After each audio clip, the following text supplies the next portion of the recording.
Muy buenos días para todos, para todas. Es un gusto para mí estar nuevamente en esta casa que ha sido muy importante para mi vida personal, profesional, política, sindical. En estos minutos quiero hacer algunas reflexiones. Yo creo que hemos escuchado datos, tendencias, información que puede ser muy útil para construir los retos del nuevo gobierno. Hoy el país básicamente se debate en dos posturas. Acabamos de ver las encuestas que acaban de salir. Es decir, o hay un proyecto político democrático, abierto, de puertas abiertas, que entienda que el mundo del trabajo está compuesto por tres interlocutores sociales. Es decir, esto no lo vamos a construir solamente los trabajadores. Necesitamos que hayan empresarios construyendo la política de trabajo. Y necesitamos que el Estado intervenga en la política del trabajo, en el mundo del trabajo, porque hay quienes consideran que en el mundo del trabajo el Estado no debe intervenir. Entonces dejan eso a la desregularización y al mercado. Y quedó demostrado con la pandemia que sin duda alguna el Estado tiene que intervenir, porque vimos modelos de desprotección estatal como el colombiano, que llevó a la destrucción de 500.000 empresas y 3 millones de puestos de trabajo, o vimos modelos de intervención del Estado en el mundo del trabajo. No me gusta utilizar la palabra mercado del trabajo porque los trabajadores no somos mercancías. En el mundo del trabajo, a propósito de poder salvaguardar la pequeña, la mediana empresa y sin duda alguna también con ellas las fuentes de trabajo. Creo que la primera comprensión que tenemos que ver es que el mundo del trabajo tiene tres interlocutores sociales y con ellos hay que construirlos. Yo por eso aprovecho la oportunidad para decirle al sector empresarial: si nosotros ganamos, es decir, si el proyecto político que representa a Gustavo Petro gana, será de puertas abiertas, será de diálogo social y será de reconocimiento de los interlocutores sociales. Esto no va a ser un gobierno vengativo, ni el sindicalismo pues se va a montar encima de los empresarios ni nada por el estilo. Y esto es importante porque creo que, por ejemplo, España nos está dando luces de eso, es decir, se ha hecho ajuste al Estatuto de los Trabajadores, se ha hecho ajuste a la inspección del trabajo, se ha hecho ajuste a la inestabilidad del empleo y todo ha sido producto del diálogo social, ¿sí? Obviamente un gobierno del lado de los trabajadores y de las organizaciones sindicales sabrá esos dilemas en favor de quién resolverlos. Y esto es importante, porque yo no puedo responder por otro gobierno que sin duda alguna, como ha pasado en los últimos 30 años, va a cerrar las puertas, no va a permitir el diálogo social, va a imponer las normas, va a dejar al vaivén del mercado el mundo del trabajo y eso no puede, es decir, ahí todas nuestras apuestas quedarán como siempre han quedado las apuestas del sindicalismo, en los anaqueles de la historia, en los diagnósticos, en los documentos. Nosotros queremos intentar hacer realidad lo que durante muchos años hemos reclamado en los estudios, en estos informes y además pues obviamente en las calles, en las protestas, en las huelgas. Esto a manera de introducción para señalar. Es decir, que debe haber una cultura del diálogo social, debe haber una cultura del diálogo social. Una cultura del diálogo social pasa por una cultura de la promoción del sindicalismo, es decir, una cultura S que hemos llamado nosotros. ¿Por qué? Porque pues para que haya diálogo social efectivo los interlocutores tienen que estar informados, formados, pero sobre todo tener correlación de fuerzas. Está pasando en Estados Unidos, resulta curioso, en la meca del capitalismo. El presidente Biden está promoviendo el crecimiento del sindicalismo. Lo primero que llega a hacer una vez se posesiona es crear una comisión para identificar las causas de la debilidad sindical en Estados Unidos, arroja 70 recomendaciones y las está implementando. Y eso demuestra una vez más que, sin duda alguna, el Estado puede intervenir en el mundo del trabajo promoviendo es decir, un diálogo social efectivo sobre la base del fortalecimiento del interlocutor sindical, del interlocutor social llamado sindicato.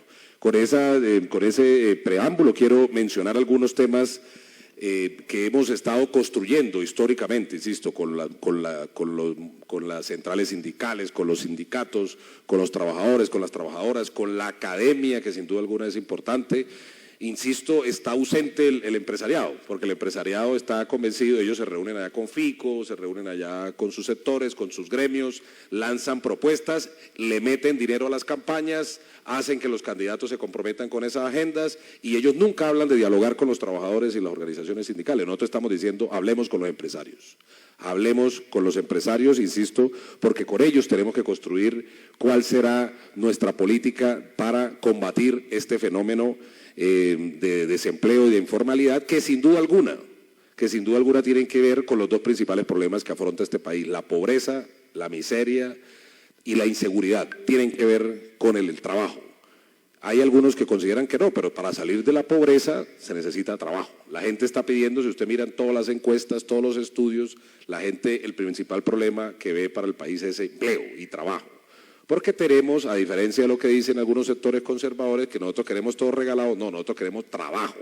Trabajo para salir de la pobreza, para llegar a lo que se mal denomina clase media, que no es más que clase trabajadora, y eso se hace a través del trabajo. Entonces yo diría cuatro aspectos que estamos pensando, solo a manera de borrador, porque insisto, esto necesitamos construirlo, y necesitamos construirlo no solamente con las organizaciones sindicales, con los trabajadores, con las trabajadoras, con la academia, sino hablarlo con el sector empresarial, porque con ellos necesitamos construir cuál va a ser el mundo del trabajo, si es un mundo de trabajo precarizado como el que propone pues algunos sectores neoliberales y conservadores del país y del mundo, o si es un mundo del trabajo decente, porque dice mucho de una democracia y de una sociedad la calidad de trabajo que le da a sus ciudadanos. Entonces, el principal problema identificado, como se ha visto aquí, tiene que ver con la informalidad, y gran parte de esa informalidad tiene que ver con ausencia de justicia para el trabajo. 3 formas de acceder a la justicia del trabajo es inspección laboral, jurisdicción laboral ordinaria congestionada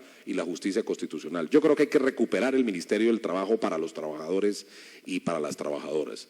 Y es decir, y no con el propósito, insisto, de vengarnos, como muchos lo están viendo, ¿no? Con el propósito de abrir las puertas y a través del diálogo social construir la salida para un mundo del trabajo mejor. Pero las relaciones laborales disfrazadas tienen que develarse y tienen que promoverse la formalización.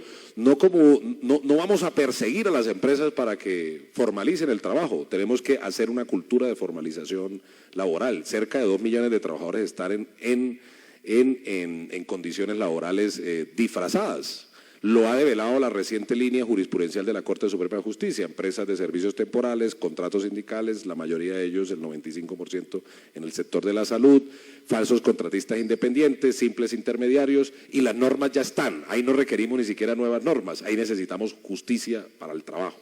Justicia para el trabajo, es decir, inspección, una justicia laboral descongestionada, que está bastante descongestionada, acceso a la justicia, es decir, aplicación de la Constitución y de la ley.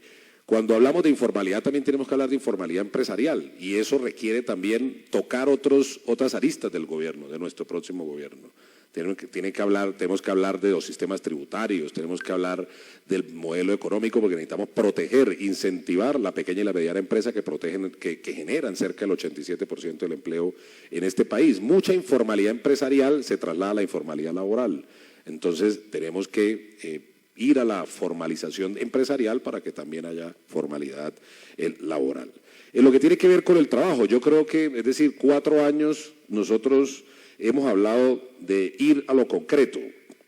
Insisto, 1, tenemos que revisar la derogatoria de la reforma laboral del año 2002, una reforma laboral que enriqueció a los empresarios y empobreció a los trabajadores. Hay que volver a hablar sobre eso, creo que lo hemos puesto en el debate público y debate político para ser concretos. Lo ha hecho recientemente el gobierno de España con la reforma laboral del año 2012. Tenemos que abrir un gran foro con todos los interlocutores sociales y políticos del país para hacer realidad el Estatuto del Trabajo. El programa de gobierno habla del Estatuto del Trabajo, es el Estatuto del Trabajo, no lo podemos hacer nosotros unilateralmente. Es más, mucha parte del sindicalismo ni siquiera está interesado en el tema, nunca ha estado interesado en el tema. Tiene que ser producto de todos los interlocutores sociales, y eso implica abrir muchos foros. ¿Qué queremos que sea el Estatuto del Trabajo? Que entre muchas cosas dice el artículo 53, que algunos empresarios soñaran con poder eliminar, tiene que desarrollar un principio, el de estabilidad en el empleo. Hay inestabilidad en el empleo en este país. El contrato de trabajo a término fijo hoy es la regla general y no la excepción, y debe ser al contrario. Es algo que ha acabado también de intervenir el gobierno español, y creo que esa experiencia nos puede servir para volver al contrato a término indefinido como regla general y no como regla excepcional. Y sin duda alguna, ya lo había mencionado, pues el tema de tercerización, que tiene que ver con relaciones laborales encubiertas. Obviamente en materia de libertad sindical, lo mencionó aquí grosso modo Carlos Julio, Pero si nosotros fortalecemos la libertad sindical a través primero de una cultura sindical, es decir, en Estados Unidos se está discutiendo la ley PRO-AD, ¿sí? Pro-asociación. Nosotros aquí tenemos que crear una cultura sindical, salir a promover el derecho a asociación de frente. Eso tiene que hacerlo un gobierno democrático. Lo está haciendo, insisto, el presidente de Estados Unidos, que suena, insisto, paradójico en medio de siempre nuestras contradicciones antagónicas y posiciones ideológicas, pero lo está haciendo el presidente de la meca del capitalismo. Y eso creo que debe pasar por ahí. Si nosotros fortalecemos el sujeto colectivo, la voz colectiva, podemos defender los derechos existentes, crear nuevos, fortalecer el diálogo social sin duda alguna y pensarnos en un mundo del trabajo distinto al que tenemos, que es el mundo del trabajo hoy precario. Entonces, eso pasa por derogar el artículo 356 del Código, por permitir la libertad sindical amplia, por ampliar los niveles de negociación, como lo dijo Carlos Julio. Hay que salir del nivel de negociación de la empresa. Ya ni siquiera es un reclamo solo del sindicalismo. Ahora la OCDE también lo puso en la agenda, pero ya lo ha dicho la OIT, lo ha dicho la Comisión de Expertos, el Congreso de Estados Unidos, el de Canadá, la Unión Europea. Es decir, lo ha dicho todo el mundo. Y el gobierno ahora pretende dejarnos un decreto para unificar la negociación en el sector privado, pero incompleto, es decir, no mete en la negociación colectiva multinivel. Y eso debe ser una apuesta. Si nos imponen ese decreto hay que modificarlo inmediatamente metiendo niveles de negociación distintos. Es que los empresarios quieren el mejor de los mundos. Claro, con eso solucionamos el problema de la atomización sindical y en parte estamos de acuerdo, pero deja suelto el problema de la negociación colectiva por otros niveles distintos al de la empresa. Entonces hay que fortalecer la libertad sindical y eso implica también una autorreforma sindical, alguna autodiscusión sindical al interior de las organizaciones sindicales, porque muchas organizaciones sindicales no están en ese propósito, están en el confort, están quietos y eso implica sacarlos del confort y también ponerlo a discutir estos temas, porque estos temas del empleo, del desempleo, de la política económica, del mundo del trabajo, requiere compromiso serio de los interlocutores sociales, de todos los interlocutores sociales. Y por eso, esto no es un mensaje mío, lo acaba de decir el Papa en la Conferencia Internacional del Trabajo. Dijo, muy bien por la labor que hacen los sindicatos de proteger los intereses de sus afiliados, pero es el 50% del trabajo.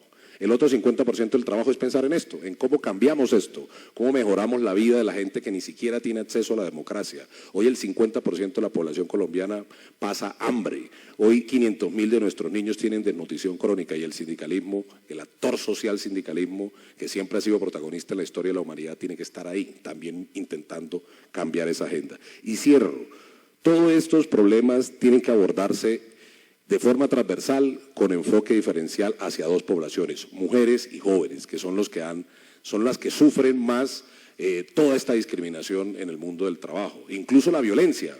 Nosotros fuimos, cuando digo nosotros, digo Colombia, el sector empresarial, el sector sindical y el gobierno, fuimos promotores de la creación del convenio 190 de la OIT, el último convenio, el de la eliminación de todas las formas de violencia y de acoso, pero nadie lo ha promovido aquí para sacarlo adelante, que sea ratificado por el Congreso. Creo que un gran compromiso de nosotros sería presentar el próximo 20 de julio o una vez el próximo 7 de agosto, es decir, la ratificación, porque ahí no necesitamos discutir más nada, simplemente se presenta el instrumento en forma completa, porque todavía hay violencia en el trabajo. Creo que las redes sociales nos permiten visibilizar lo ocurrido en el restaurante en Bogotá, lo recurrido con una trabajadora de Claro, lo que vemos todos los días de acoso, de abuso sexual, no solamente en el país y en el mundo, y que requiere instrumentos para intervenir en eso. Yo creo que, tenemos muchos retos. El principal reto es volver toda nuestra agenda, la que hemos construido históricamente, intentarla volver realidad si ganamos, pero eso depende de que ganemos. Y para ganar necesitamos muchos votos,